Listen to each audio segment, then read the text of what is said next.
আসসালামু আলাইকুম। আমি শাহনাজ, শাহনাজ কিচেন হাউস থেকে আপনাদেরকে স্বাগত।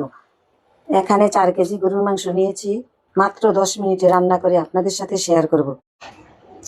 পরিমাণ মতো লবণ দিয়ে দিলাম,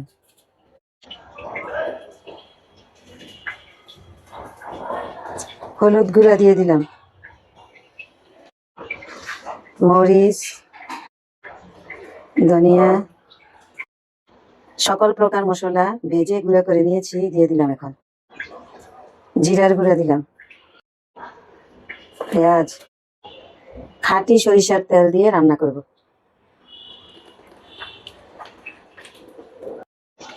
এবার ভালোভাবে মিক্স করে নিচ্ছি,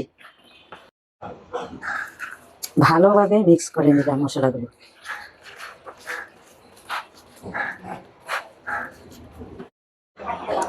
এবার প্রেসার কুকারে নিয়ে নিচ্ছি মাংসগুলো, ঢাকনা লাগিয়ে বসিয়ে দিব চুলায়। 3টা শেষ দেওয়ার পর উঠিয়ে নেব। মাত্র 10 মিনিটে গরুর মাংস রান্না করে ফেললাম। রেসিপিটি ভালো লেগে থাকলে লাইক, কমেন্ট, শেয়ার করে দিবেন।